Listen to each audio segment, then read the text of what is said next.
ചേർത്തലയിലെ സ്ത്രീകളുടെ തിരോധാനത്തിൽ ബിന്ദു പത്മനാഭന്റെ സ്ഥലം സ്വന്തമാക്കിയ സതീശന്റെ വീട്ടിലും ഹോട്ടലിലും റെയ്ഡ്. തുടർന്ന് സതീശനെ ചേർത്തല പോലീസ് സ്റ്റേഷനിൽ എത്തിച്ചു. വിശദമായി ചോദ്യം ചെയ്തു. തന്റെ മുന്നിൽ നേരിട്ടെത്തിയാണ് ബിന്ദു സ്ഥലമിടപാട് നടത്തിയതെന്നായിരുന്നു 2 ആഴ്ച മുൻപ് സതീശൻ ന്യൂസ് 8 നൽകിയ പ്രതികരണം. വസ്തു എഴുതി നൽകാതായതോടെ കേസ് കൊടുത്തുവെന്നും ഒരിക്കൽ പോലും ബിന്ദു ഹാജരാകാത്തതിനാൽ തുക കെട്ടിവെച്ച് വസ്തു എക്സ്പാർട്ടെ വിധിയിലൂടെ സ്വന്തമാക്കിയെന്നും സതീശൻ പ്രതികരിച്ചിരുന്നു. പ്രോപ്പർട്ടി കാണാൻ വന്നപ്പോഴും ബിന്ദു ഇല്ല അല്ലേ? ബിന്ദു വീട്ടിലിരുന്നു, സെബാസ്റ്റിന്റെ വീട്ടിലിരുന്നു. ഞങ്ങൾ കണ്ട്. അന്നാ ഇതുപോലെ രജിസ്ട്രേഷൻ ഇല്ലല്ലോ. അന്നല്ല, ബിന്ദു വീട്ടിലുണ്ടെന്ന് സെബാസ്റ്റ്യൻ പറഞ്ഞതാണോ അതോ ചേട്ടൻ കണ്ടു? എന്റെ അടുത്ത് വന്നിട്ടല്ലേ അങ്ങോട്ട് പോയത്. സെബാസ്റ്റിന്റെ വീട്ടിലിരിക്കുമ്പോൾ സെബാസ്റ്റിന്റെ ഭാര്യ ഉണ്ടോ? അന്ന് ദിവസം എല്ലാം കഴിച്ചിട്ടില്ല. പിറ്റേ ദിവസം രാവിലെ സെബാസ്റ്റ്യൻ കാറുമായിട്ട് വന്നിട്ടാണ് നമ്മൾ അമ്പലപ്പുഴ പോകണം. അന്നിട്ട് സെബാസ്റ്റിന്റെ വീട്ടിൽ താമസിച്ചിരുന്നു. നിങ്ങൾ പ്രോപ്പർട്ടി കാണാൻ പോകുന്നതിന് തലേന്ന് ഇന്ന് വൈകുന്നേരം വന്നു. രാത്രി ആളുകളൊക്കെ ഇല്ല. പിറ്റേ ദിവസം വെളുപ്പിനെ പോയി വന്നു, അഗ്രിമെന്റ് എഴുതിച്ചു, ഒന്ന് തന്നെ കാശും പോയി. ഓ ശരി. ഒരു തവണ ചേട്ടന് പ്രോപ്പർട്ടി എഴുതാൻ വന്നപ്പോ കണ്ടു. തലേ ദിവസം പിറ്റേ ദിവസം എഗ്രിമെന്റ് ചെയ്യാൻ വേണ്ടി വന്നപ്പോ കണ്ടു. അല്ല, വിൽക്കാനുണ്ടെന്ന് പറഞ്ഞ സ്ഥലത്തിന്റെ ആധാരവും കാര്യങ്ങളായിട്ട് വന്നപ്പോ ഒരു പ്രാവശ്യം കണ്ടു അല്ലേ? അന്ന് ലോഡ്ജിന്റെ അവിടെ വന്ന റോട്ടിൽ നിന്നു. പിന്നെ ഈ എഗ്രിമെന്റ് എഴുതി ഒരു വീട്ടിൽ കൊണ്ട് അവരെ കൊണ്ട് സൈൻ ചെയ്യിച്ചു. പ്രോപ്പർട്ടി കാണാൻ പോയിട്ട് വന്നു. അപ്പൊ ഈ എഗ്രിമെന്റ് ഈ പ്രോപ്പർട്ടി വിൽക്കാണ്ടെന്ന് പറഞ്ഞ വരുന്നതിന് തലേ ദിവസം സെബാസ്റ്റിന്റെ വീട്ടിൽ സ്റ്റേ ആണെങ്കിലും ആയിരിക്കും. എന്താ വെച്ചാൽ ഞാൻ വൈകുന്നേരം കണ്ട് രാവിലെ കണ്ടപ്പോ അവിടെ ആയിരിക്കുമല്ലോ. രാവിലെ ചേട്ടൻ കണ്ടു അല്ലേ? വൈകുന്നേരം ലോഡ്ജിൽ നിന്ന് അങ്ങോട്ടാവുമല്ലോ. പിറ്റേ ദിവസം രാവിലെ ഒപ്പിടിച്ചപ്പോഴും ബിന്ദു അവിടെ ഉണ്ട്. അപ്പൊ അതിനടക്ക് ബിന്ദു കൊണ്ടാന്ന് എനിക്കറിയാൻ പറ്റും. എനിക്ക് എഗ്രിമെന്റ് ഡേറ്റ് എന്ന് പറഞ്ഞിരുന്നേ. അയ്യോ, അതൊന്നും ഇപ്പൊ ഇത്ര വർഷം ആധാരത്തിൽ കാണുമല്ലോ. അത് ആധാർ ആരുടെ കൈ ഇരിക്കണം. നിങ്ങളുടെ പ്രോപ്പർട്ടിയുടെ ആധാരം ഇല്ലേ നിങ്ങളുടെ? അതൊക്കെ കോടതി കമ്മിറ്റ് ചെയ്തില്ലേ? അതിൽ പിന്നെ കിട്ടിയില്ലേ? ഇല്ല. ഇപ്പൊ കേസ് ഉണ്ടോ അതിനകത്ത്? അത് ഞാൻ വിൽക്കുകയും ചെയ്തു. സ്ഥലം വിറ്റോ? പിന്നെ ഇല്ലേ? ആർക്ക് വിറ്റു? വക്കീൽ തന്നെ വിളിച്ചു. കേസ് നടത്തി വക്കീൽ തന്നെ വിറ്റു. എനിക്കറിയാം ഇതിന്റെ പുറകെ ഇങ്ങനെയുള്ള ചോദ്യം ചെയ്യില്ലേ. അത് രാമേശ്വര വക്കീലിന്റെ പേര് മേടിച്ചു. അങ്ങനെ അനിയനുണ്ടല്ലോ, ആ പുള്ളിയുടെ പേര് മേടിച്ചു. അതിനെ കുറിച്ചൊന്നും അറിയുക. ആ സതീശന്റെ കേസ് എന്ന് പറഞ്ഞാൽ പുള്ളിക്കറിയാൻ തീർച്ചയായിട്ടും പറഞ്ഞു. വക്കീലിന്റെ മേടിച്ചു പ്രോപ്പർട്ടി. ഞാൻ മനഃപൂർവ്വം കൊടുത്തോ? അത് ലാഭം കിട്ടിയ? ലാഭം കിട്ടിയാണ് ചെറുതായിട്ട്. പക്ഷെ കൂടുതൽ എന്റെ സ്ഥലമല്ലത്. അപ്പൊ പള്ളിപ്പുറത്ത് ഞാൻ കാണിക്കണമെങ്കിൽ അവിടെ കാണിക്കാനില്ല. ബന്ധുവെപ്പോഴും ഒരു പ്രാവശ്യം കണ്ടിട്ടുള്ളൂ. പിന്നെ അവിടെ വന്നേക്കും. പിന്നെ എനിക്ക് ഞാനൊക്കെ പോരാനൊക്കെ അല്ല ഇപ്പൊ അവിടെ.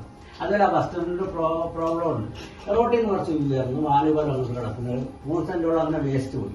പിന്നെ ഒരു ചതുപ്പ് പോലെയാണ്. സ്ഥലം ഡ്രൈ ലാൻഡാണ്. പക്ഷെ കിടക്കണം ഉണ്ടായിരുന്നു മേടിക്കുക. അതിന്റെ ഫ്രണ്ടിൽ തന്നെ അമ്പലത്തിന്റെ അവിടുന്ന് വടക്കോട്ട് വന്ന് റെയിൽവേ സ്റ്റേഷനിലേക്ക് പോകുന്നുണ്ട്. ടാർ റോഡാണ്. അതെ. ഇപ്പൊ ആ സ്വത്ത് നിങ്ങളുടെ പേരിൽ ഇല്ല? ഇല്ല, അത് രാമേശ്വരത്തിൻ്റെ. അനിയനാണ്. രണ്ടുപേരും ഓരോ തന്നെ. സതീശൻ പറയുന്നത് ഇതുവരെ അന്വേഷണ സംഘം വിശ്വാസത്തിലെടുത്തിട്ടില്ല. സഹോദരന്റെ മരണത്തിലടക്കം സീരിയൽ കില്ലർ സെബാസ്റ്റിന് പങ്കുണ്ടെന്ന് സംശയിക്കുമ്പോഴും പ്രതിയുമായി അടുത്ത ബന്ധം സതീശനുണ്ടായിരുന്നുവെന്നാണ് പോലീസിന്റെ കണ്ടെത്തൽ. ശരണ്യ, ഈ കേസിൽ പുതിയ ഒരുപാട് ട്വിസ്റ്റുകൾ വന്നിട്ടുണ്ട്. ഇപ്പോൾ സതീശന്റെ വെളിപ്പെടുത്തലുമായി ബന്ധപ്പെട്ടും നിരവധി സംശയങ്ങൾ പോലീസിനുണ്ട്. എന്തൊക്കെ കാര്യങ്ങൾ ഇപ്പോൾ മനസ്സിലാക്കിയിട്ടുണ്ട് പോലീസ് സംഘം?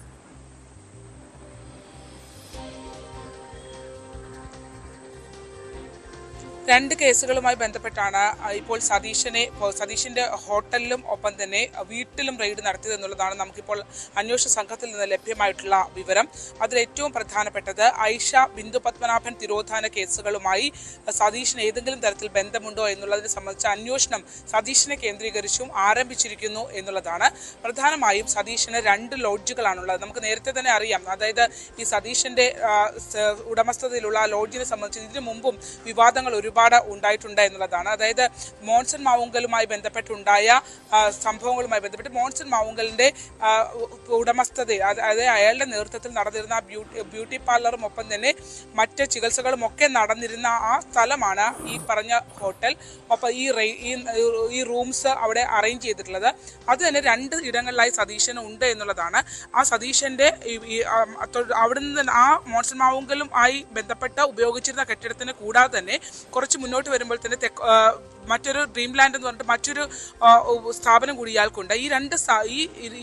രണ്ടാമത്തെ സ്ഥാപനത്തിൽ ഉൾപ്പെടെയാണ് ഇന്നലെ റെയ്ഡ് നടന്നിട്ടുള്ളത്. ഇന്നലെ വൈകിട്ടോടു കൂടി പോലീസ് അവിടെ എത്തി. ചേർത്തല പോലീസും ക്രൈംബ്രാഞ്ച് സംഘവുമാണ് അവിടെ എത്തി വിശദാംശങ്ങൾ തേടിയതെന്നുള്ളതാണ്. അതായത് തനിക്ക് ഈ കേസുമായി യാതൊരുവിധ ബന്ധവുമില്ല, സ്ഥലമിടപാട് മാത്രമാണ് എന്നുള്ളത് സെബാസ്റ്റ്യനുമായിട്ടുള്ള ബന്ധത്തെക്കുറിച്ച് സതീശൻ വ്യക്തമാക്കിയിരുന്നത്. എന്നാൽ അതിനും അപ്പുറം മറ്റെന്തൊക്കെയോ ഉണ്ട് എന്ന് അന്വേഷണ സംഘം സംശയിക്കുന്നു എന്നുള്ളതാണ്. മറ്റൊന്ന് ഏറ്റവും പ്രധാനപ്പെട്ടത്, എന്തെങ്കിലും പെൺവാണിഭ ഇടപാടുകൾ ഈ സ്ത്രീകളുടെ തിരോധാനവുമായി ബന്ധപ്പെട്ട് ഉണ്ടോ എന്നുള്ള സംശയം അന്വേഷണ സംഘത്തിന് ഉണ്ട് എന്നുള്ളതാണ്.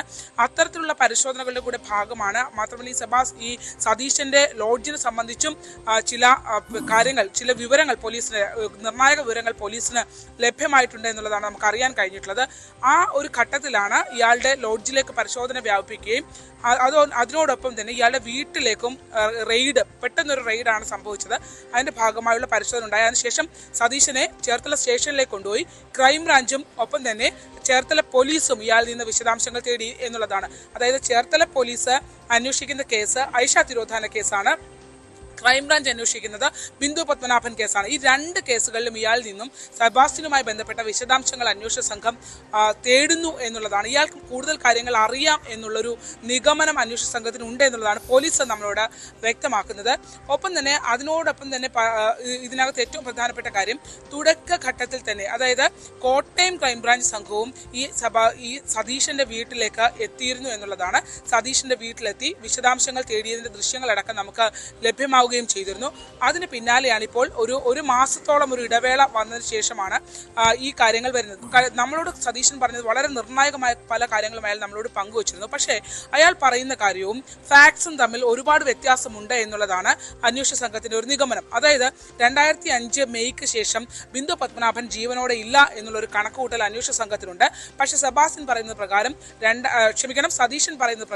2006 ബിന്ദു പത്മനാഭൻ നേരിട്ടെത്തി തന്റെ ഡ്രീം ലാൻഡ് എന്ന ഹോട്ടലിന് മുന്നിൽ വെച്ച്, ആ ലോഡ്ജിന് മുന്നിൽ വെച്ച് തനിക്ക് ആധാരങ്ങൾ നൽകി എന്നുള്ളതാണ്.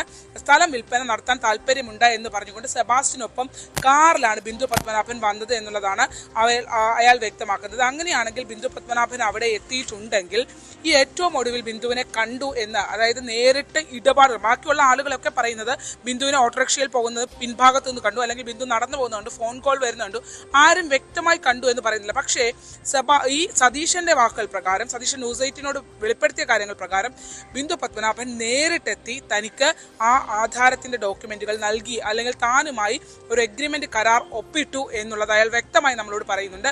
അതിനുശേഷം ബിന്ദു പത്മനാഭൻ 2 ദിവസത്തെ ഈ ഇടപാടുകൾക്കുള്ളിൽ തന്നെ അഡ്വാൻസ് നൽകി എന്നുള്ളതാണ് സതീശൻ പറയുന്നത്. അതായത് പിറ്റേ ദിവസം സ്ഥലം വിൽക്കാനുണ്ട് എന്ന് പറഞ്ഞുകൊണ്ട് ബിന്ദു തലേദിവസം സെബാസ്റ്റ്യനുമായി തന്റെ ലോഡ്ജിന് മുന്നിലെത്തുന്നു. പിറ്റേ ദിവസം രാവിലെ താൻ അമ്പലപ്പുഴയിലെ ബിന്ദുവിന്റെ ഭൂമി കാണാനായി പോകുന്നു. ആ ഭൂമി കാണാനായി പോകുന്ന ഘട്ടത്തിൽ അവിടെ എത്തുമ്പോൾ സെബാസ്റ്റ്യന്റെ വീട്ടിൽ ബിന്ദു പത്മനാഭൻ ഉണ്ടായിരുന്നു. അന്ന് തലേദിവസം വന്ന ബിന്ദു അന്ന് അവിടെയാണ് സ്റ്റേ ചെയ്തത് എന്നടക്കമുള്ള, അതായത് സെബാസ്റ്റ്യനുമായി ബിന്ദുവിന് അടുത്ത ബന്ധമുണ്ടായിരുന്നു അടക്കമുള്ള സ്റ്റേറ്റ്മെന്റ് ആണ്, നമ്മളോടുള്ള വെളിപ്പെടുത്തലാണ് ഈ സതീശൻ നടത്തിയത്. മാത്രമല്ല ഇയാൾ പറഞ്ഞൊരു പ്രധാനപ്പെട്ട കാര്യം, എക്സ്പാർട്ടി വിധിയിലൂടെയാണ് ആ ഭൂമി തനിക്ക് സ്വന്തമായത് എന്നുള്ളതാണ്. ബിന്ദു പത്മനാഭനെ പലതവണ ഫോണിൽ വിളിച്ചിരുന്നു. ഫോണിൽ വിളിക്കുന്ന സമയത്ത് ഫോണിൽ അവരെ കിട്ടിയിട്ടില്ല. സെബാസ്റ്റ്യന് മേൽ സമ്മർദ്ദം ചെലുത്തിയപ്പോൾ ബിന്ദു തന്നെ വിളിച്ചത് പറഞ്ഞ വരികൾ ഇങ്ങനെയാണ്. അതായത് എക്സ് എന്നൊക്കെ പറഞ്ഞ് ഏതോ ഒരു നമ്പറിൽ നിന്നാണ് വിളിച്ചത്. അതൊരു നമ്പർ ആയിട്ട് പോലും അയാൾ പറയുന്നില്ല, ഏത് വിദേശ കോൾ ആണെന്ന് തോന്നുന്നു എന്നാണ് നമ്മളോട് പറഞ്ഞത്.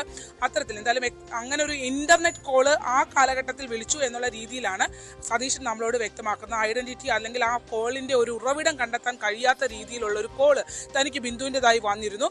മാത്രമല്ല ആ കോളിൽ ബിന്ദു പറഞ്ഞത്, ഞാൻ വന്നില്ലെങ്കിൽ സ്ഥലം എഴുതിയെടുക്കാനുള്ള ഇടപാടുകൾ നിങ്ങൾക്ക് അറിയാമല്ലോ എന്നുള്ള കാര്യമാണ്.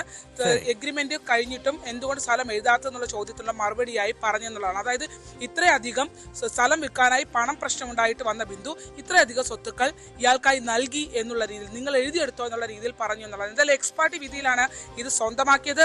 ആ സ്വന്തമാക്കി ഉടൻ തന്നെ കേസ് വാദിച്ച അഭിഭാഷകൻ അത് വിൽക്കുകയും ചെയ്തിട്ടുണ്ട്. കാണണം എന്താണ് പോലീസിന്റെ ഇനിയുള്ള നീക്കം എന്നുള്ളത്.